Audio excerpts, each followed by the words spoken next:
The Twilight realm of Kennywood.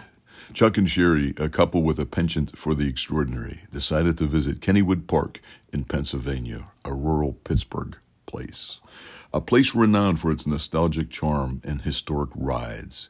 Eager to experience the magic of one of America's oldest amusement parks, they set out on a sunny afternoon, unaware that their adventure would take an unexpected turn.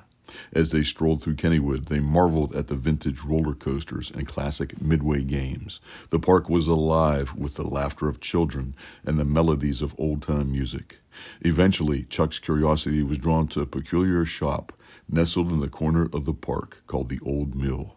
It was an antique store filled with relics and trinkets by bygone era. Intrigued, he ventured inside to explore, leaving Sherry to wonder the nearby attractions. Sherry, while waiting for Chuck, found herself captivated by an unusual exhibit known as the Laughing Lady. It was a life-size automaton dressed in vibrant 1920s attire, with a painted face that bore an unsettling realistic smile. The mechanical lady laughed continuously, her cackling echoing in the surrounding area. Sherry watched, fascinated yet slightly unnerved by the lifelike movements of the figure. When Chuck emerged from the shop, he was surprised to find Sherry in a trance-like state, staring intently at the Laughing Lady. As he approached, he noticed something chilling. The Laughing Lady's eyes seemed to momentarily lock on his, a glint of intelligence flickering in her glassy depths. Feeling a sense of urgency, Chuck gently shook Sherry out of her stupor. She blinked, looked around in confusion, as if emerging from a deep reverie. Deciding it was time to head home, they made their way toward the exit, only to discover that the park had become eerily silent and deserted. The once bustling Kennywood was now a ghost town, shrouded in an inexplicable twilight. As they walked, the park around them began to warp and change. The vibrant colors of the rides and booths faded into sepia tones, and the architecture regressed to that of the 1960s. Chuck and Sherry were no longer in their own time. They had somehow been transported to a different era. Panicked, Sherry clung to Chuck, her fear escalating.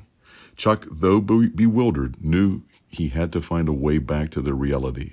His unusual magic tricks seemed futile in this altered dimension, so he racked his brain for a solution.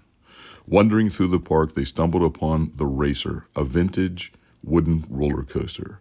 Remembering tales of its legendary status as a portal through time, Chuck guided Sherry onto the ride, hoping it would serve as their gateway back home.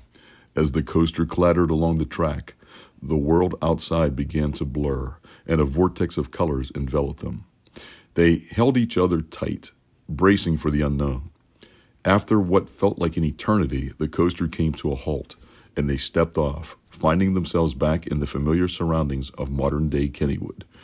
Breathing a sigh of relief, Chuck and Sherry made their way out of the park, their minds reeling from the surreal experience. The mystery of the Laughing Lady and the time-warped Kennywood remained unsolved, but one thing was clear. Their adventure had taken them on a journey beyond the bounds of reality, a journey they would remember for the rest of their lives. And as they looked back at the park's entrance, they couldn't help but wonder what other secrets lie hidden within the gates of Kennywood.